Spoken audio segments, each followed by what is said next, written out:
설 연휴 잘들 보내고 계시죠? 오늘 예배하기 위해서 이 자리에 오신 여러분들 환영하고 또 주님의 이름으로 축복합니다. 하나님을 예배할 수 있는 것이 은혜입니다.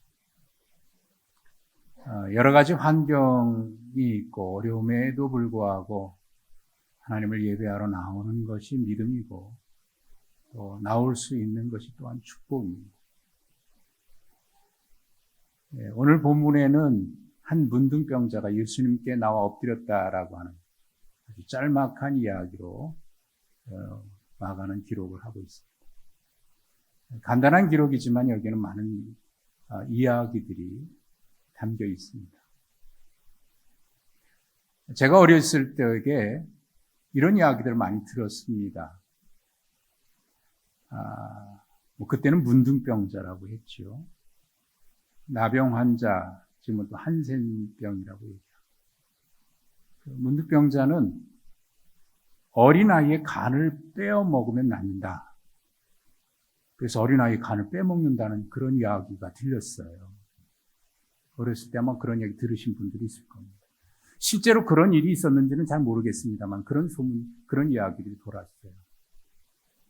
그래서 마을 입구에 나병 환자가 나타나기만 하면 도망 다니기 바빴고요. 돌을 던져서 내쫓아버리기도 했습니다.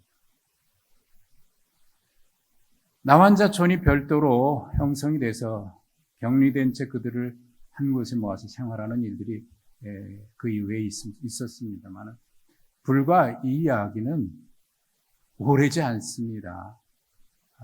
4, 50년, 한 5, 60년 전 이야기. 그렇다면 의학이 지금처럼 그렇게 발달하지 못했던 유대사회, 예수님 당시의 유대사회는 어땠을까요? 지금도 그런 오해와 편견, 냉대가 많은데 그 당시에 나병에 대한 그런 사회적인 편견, 오해, 냉대 얼마나 심각했을까요? 유대 사회에서는 이 나병은 천벌이라고 하는 인식이 있었고 또 부정한 죄로 인식되었기 때문에 공동체에서 함께 살지 못하고 추방됐습니다. 가족과 생이별을 해서 추방당했고 사람들의 접근이 쉽지 않은 외딴 곳에 그들이 격리된 채 살아가게 됩니다. 어쩌다가 먹을 것을 구하기 위해서 마을 입구에 나타나기라도 하면 사람들은 그들을 향해서 돌을 던져서 돌에 맞아 죽는 일도 있습니다. 그래도 아무런 이상이 없습니다. 그에 대해서는 누가 뭐라고 하지 않습니다. 그것이 당시 엄격한 율법 사회인 유대 사회에서 있었던 현실입니다. 게다가 예수님이 어디든지 가시면 수많은 사람들이 몰려들었습니다. 그러니 이 나병 환자가 예수님께 나왔다는 이 간단한 이야기는 단순한 이야기가 아닌 겁니다. 죽을 각오를 하지 않고서는 예수님께 나오기가 어려운 거죠. 마가는 이 나병 환자가 예수님께 달려나와서 한 행동을 그 다음에 기록하고 있습니다. 원하시면 저를 깨끗하게 하실 수 있나이다. 원하시면 저를 깨끗하게 하실 수 있나이다. 여러분은 이 나병 환자의 이야기를 어떻게 생각하십니까? 이해가 되시나요? 저는 오히려 이가 이렇게 말했어야 된다고 생각합니다. 주님, 제발 저를 좀 살려주십시오. 제발 저를 고쳐주십시오. 살고 싶습니다. 살고 싶으니 저를 불쌍히 여기셔서 고쳐주십시오. 이렇게 말했어야 맞는다고 생각해요. 왜? 죽음을 각오하고 나온 거니까 말이죠. 아니면 이렇게 말했어야 할 겁니다. 저를 고쳐주시지 않으면 차라리 죽여주십시오. 살아있으나 살았다고 얘기하기가 어렵습니다. 그것이 그들의 현실이었거든요. 이렇게 사는 것보다 차라리 죽는 게 나은 것이 그들의 모습이었습니다. 처참하죠. 그게 죽음을 각오하고 나온 사람이 했어야 할 말입니다. 아니, 그렇게 말해야 맞죠. 말 그대로 주님 없이는 살 수 없는 사람이고, 혹 지금 주님을 만나는 것이 마지막이 될 수도 있는 그런 상황인데, 원하시면 저를 깨끗하게 할 수 있나이다. 이건 전혀 상황에 맞지 않는 말입니다. 사람을 가리켜서 사회적 동물이라고 얘기하죠. 공동체와 함께 살아가는 존재라는 말입니다. 하지만 여기에는 또 다른 의미가 있다고 저는 생각해요. 사람은 그 사회 안에서 사회 환경, 공동체의 분위기나 여러 가지 영향을 받고 살아갈 수밖에 없는 존재라는 그런 의미 말입니다. 어떤 환경에 노출되어 살다 보면 자기도 모르게 그 환경에 순응하게 되어 있습니다. 이게 우리의 모습이죠. 그리고 어떤 먼저 경험한 선 경험이 그 사람의 가치관이나 생각에 굉장히 많은 영향을 미칩니다. 백문이 불여일견이라는 말이 있죠. 100번 듣는 것이 한 번 보는 것만 못하다, 그런 얘기입니다. 그만큼 경험이 미치는 영향이 큽니다. 물론 이런 말도 있습니다. 어리석은 사람은 경험을 통해서 배우고 지혜로운 사람은 역사를 통해서 배운다. 뭐 그런 말도 있습니다만은, 이런 현실적으로 보면 우리의 사고와 생각을 강하게 지배하는 것은 아마 경험일 거예요. 그래서 경험이 그 사람의 생각을 많이 지배합니다. 귀신 들린 아들을 둔 아버지가 어느 날 예수님을 찾아왔습니다. 아들을 고쳐달라고. 근데 마침 예수님은 그때 제자들 베드로, 야고보, 요한과 함께 우리가 소위 말하는 변화산이라고 하는 곳에 가서 기도하고 계셨습니다. 예수님이 안 계시자 이 아버지는 제자들에게 부탁합니다. 내 아들이 귀신 들려서 이렇게 고통당하고 있으니까 고쳐달라. 제자들이 그를 고치기 위해서 애를 썼지만 고치지 못하고 허둥대고 있었습니다. 그때 예수님이 내려오시자 그 아버지가 예수님을 향해 달려갑니다. 그리고 이렇게 얘기합니다. 주님, 무엇을 하실 수 있거든 내 아들을 불쌍히 여기서 도와주십시오. 예수님이 이렇게 대답을 하셨죠. 할 수 있거든이 무슨 말이냐. 믿는 자에게는 능히 하지 못할 일이 없느니라. 이 아버지가 무엇을 하실 수 있거든이라고 얘기를 했습니다. 아마도 제자들이 하지 못하니까 예수님은 하실 수 있을까? 뭐 그런 의심이 있었던 것 같아요. 당신의 제자들이 하지 못했는데 당신은 하실 수 있는지? 뭐 그런 의심이 들었던 것 같아요. 그래서 무엇을 하실 수 있거든 이라고 얘기해요. 반면에 오늘 본문에 나와 있는 이 나병 환자는 원하시면 저를 깨끗하게 하실 수 있나이다 라고 얘기를 했습니다. 이 사람에게는 예수님은 나의 나병을 고칠 수 있다는 믿음이 있습니다. 예수님에게는 그런 능력이 있다는 것을 믿고 있습니다. 그래서 깨끗하게 하실 수 있나이다. 그런데 주님이 원하시면 이라고 얘기했어요. 그동안 이 나병 환자는요, 자기를 인간으로 대해준 사람을 만나본 적이 없습니다. 냉대, 차별, 거기에 눌려 살았던 사람. 율법으로 부정한 사람이었기에 또 율법으로 그를 만지기만 해도, 가까이 하기만 해도 그 사람도 부정해지기 때문에 그를 가까이 하는 사람이 없고 인간으로 대해준 사람이 없습니다. 유대 랍비들마저도 그들은 더 심각했지요. 그러니 이 나병 환자의 입장에서는 예수님을 랍비로 생각하고 있는데, 그러나 랍비보다 더 위대하신 분인데 그에게는 그런 능력이 있고 그럴 만한 분이라는 것을 믿고는 있지만 혹시 저분도 라고 하는 그런 아픔이 있는 겁니다. 상처가 있는 겁니다. 그래서 고칠 수 있지만 저를 고치시기를 원하시는지 그거에 대한 의문이 있는 거예요. 율법에 눌려 있었습니다. 사람들의 냉더위로 인한 상처가 있었습니다. 그것이 그를 그렇게 누르고 있는 거예요.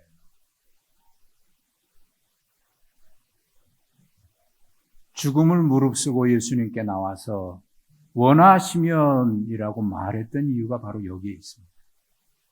그렇게 말할 수밖에 없었던 눌림이 있는 겁니다. 나병 환자가 예수님께 나왔다는 이 이야기, 짧은 이야기가 간단하지 않은 이유가 또 있습니다. 사람들의 접근이 쉽지 않은 곳, 가족들과도 잘 만나기 어려운 곳에 살고 있는 그가 어떻게 예수님의 이야기를 들었을까 하는 겁니다.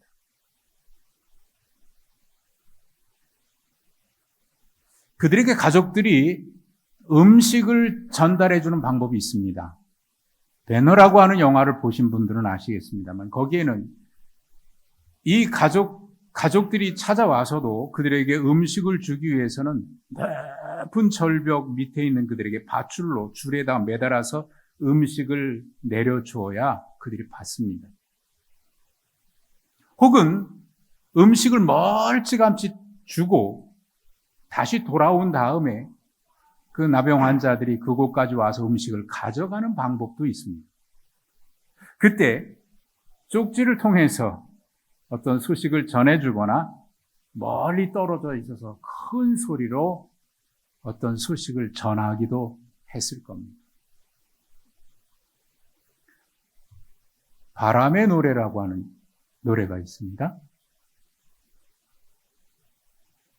살면서 듣게 될까? 언젠가는 바람의 노래를. 세월 가면 그때는 알게 될까? 꽃이 지는 이유를. 이렇게 시작되는 노래입니다. 가사가 참 좋아요. 제가 그 노래를 좋아합니다. 얼마 전에 Sing Again이라고 하는 그 프로에서 그 노래를 불렀던 사람입니다. 살기에 급급해서 삶의 목적, 삶의 이유, 무엇을 하고 어떻게 살아야 하는지 사는 게 급급해서 살기에 바빠서 생각할 겨를도 없었습니다. 그런데 살면서 이런저런 고통을 겪고 아픔을 겪다 보니까 그리고 바람이 전해준 소리를 통해서 깨닫게 됐다는 거예요. 세상의 모든 것들을 사랑하며 살아야지 라고 하는 것을 깨닫게 됐다는 거예요. 천둥처럼 큰 소리가 들려도 듣지 못하는 사람이 있는가 하면 바람이 전해주는 세미한 소리도 크게 듣는 사람이 있습니다. 간절한 사람에게는 바람이 전해준 소리도 크게 들립니다. 갈급한 사람에게는 들릴 듯 말 듯 아주 작은 소리도 천둥 소리보다 더 크게 들립니다. 참 이상한 일입니다. 건강한 사람, 예수님을 따라다니며 예수님의 말씀과 기적을 보고 들었던 사람들, 그들은 분명히 보고 들었습니다.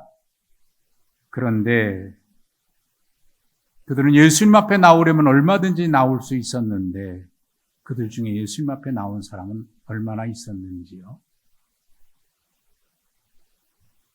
참 이상한 일입니다. 나올 수 있는 사람은 나오지 않고 나올 수 없는 사람은 죽음을 각오하고 나옵니다. 삭개오가 그랬고 소경 바디메오가 그랬고 지난주에 보았던 12의 앓는 혈루증 여인도 그랬습니다. 그들은 나올 수 없는 상황인데 죽음을 무릅쓰고 위험을 무릅쓰고 냉대를 무릅쓰고 나옵니다. 나올 수 있었음에도 불구하고 나오지 않는 사람이 있는가 하면 그런 어려움을 극복하고 장애를 극복하고 나오는 사람도 있습니다.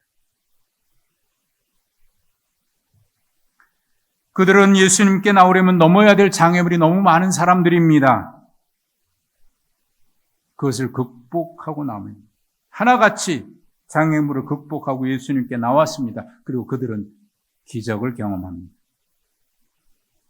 그러고 보면 몸에는 장애가 없으나 정신적으로 장애가 있는 사람이 많고, 육체는 건강하나 정신이나 믿음의 장애가 있는 사람이 많이 있습니다. 반면에 온 몸은 병들었으나 그의 마음은, 그의 믿음은 장애가 없는 사람이 있습니다. 태어나면서부터 지체 부자유 뇌성마비로 제대로 움직이지도 못하는 한 여인이 있지요. 송명희 시인. 그는 한마디 말을 하려면 온몸이 뒤틀려가지고 마치 온몸에서 물기를 짜내듯이 겨우 한마디를 쏟아냅니다. 그런데 그는 이렇게 얘기합니다. 하나님은 공평하시다. 몸은 비록 그렇게 부자유하고 몸은 비록 그렇게 병들었으나 몸에는 그런 장애가 있으나 그의 마음은, 그의 믿음은 장애가 없습니다. 반면에 몸은 건강할지 모르나 생각은 장애가 있어서 모든 것 부정적으로 보고 입에서 나오는 건 불평이고 원망이고 남 탓이고 마음에 장애가 있는 거예요. 아픔이 있고 상처가 있는 거예요. 눌림이 있는 겁니다. 오늘 이 예수님께 나온 사람은 듣지 못하는 상황에서 바람의 소리를 들었고 나올 수 없는 상황에서 극복하고 예수님께 나왔습니다. 예수님은 그를 향해서, 그런 사람들을 향해서 이렇게 말씀하십니다. 네 믿음이 너를 구원하였느니라. 내 믿음이 너를 구원하였느니라. 예수님은 이 나병 환자에게서 그런 믿음을 보셨기에 이렇게 말씀하셨습니다. 내가 원하노니 깨끗함을 받으라. 아마 이 사람은 그동안 눌렸던 것, 아픔과 상처 때문에 겨우 그 속에서 숨을 토해내듯이 이렇게 말했을 것 같습니다. 주님, 원하시면 저를 깨끗하게 하실 수 있습니다.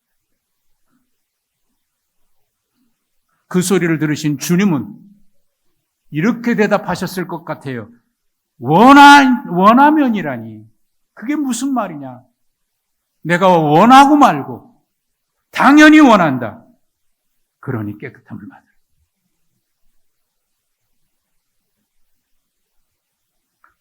성경은 말씀합니다. 그 즉시 천벌로 여겨졌고 그저 평생 그 안에서 갇혀 살다가 죽었을 그 병에서 놓여서 깨끗하여졌다고, 즉시 나았다고 말씀합니다.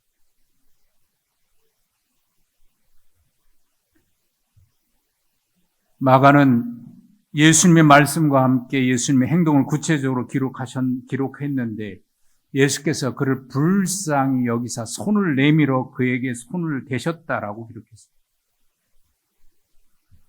예수님이라면 나를 고쳐줄 수 있는 분이다라고 하는 믿음은 있지만 율법에 눌려서 자기 아픔과 상처에 갇혀서 원하시면이라고 묻는 그를 불쌍히 여기셨습니다. 그리고 그를 불쌍히 여기시는 예수님의 마음은 행동으로 즉각 나타났습니다. 나병 환자를 만지셨습니다. 큰일 났습니다. 나병 환자 만지면 만진 사람도 부정해져서 격리되는 것이 그 당시의 율법입니다. 예수님도 그런 율법 모르실 리 없습니다. 너무 잘 알고 계십니다. 그럼에도 불구하고 그를 만지셨습니다. 이게 주님의 불쌍히 여기시는 마음입니다.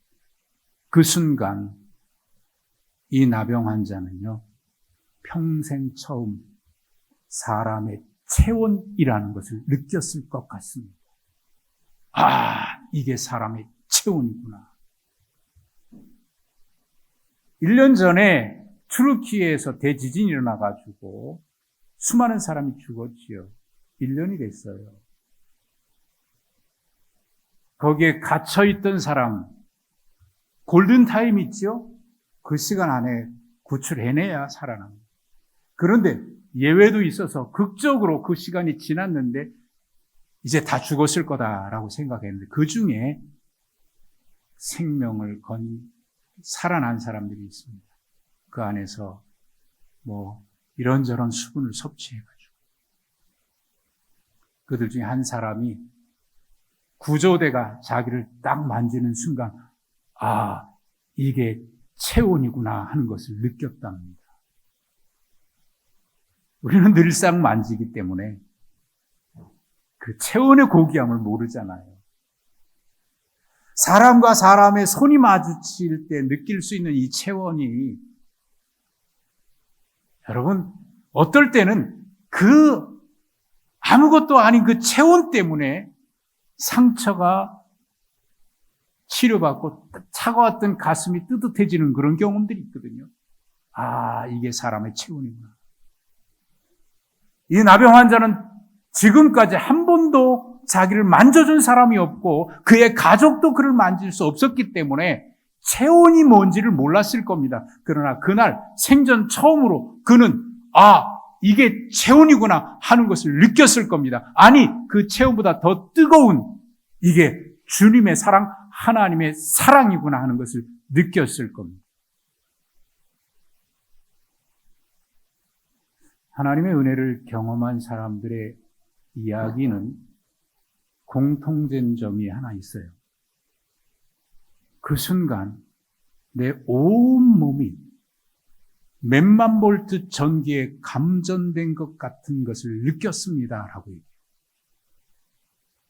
똑같은 건 아니지만 그런 비슷한 체험들을 주님의 사랑에 뜨거웁니다. 주님의 사랑입니다. 이 나병 환자는 생전 처음 사람의 체온이라는 걸 느꼈고 그 체온이 아니라 몇만 볼트라고 표현할 수 없는 뜨거운 하나님의 사랑을 그 순간 느꼈을 겁니다. 불쌍히 여기다라고 하는 이 말은 동정과 연민으로 마음이 움직이다. 번역하면 표현하면 그런 표현입니다. 근데 이 표현은 사복음서에 아주 특별한 때만 쓰는데 하나님의 마음을 표현하거나 예수님의 마음을 표현할 때 그렇게 불쌍히 여기다. 오병이어의 기적을 행하실 때도 주님은 그들이 목자 없는 양처럼 유리방황하는 것을 보시고 불쌍히 여기셨다. 그래서 기적을 행하셨다. 이게 주님의 마음이에요.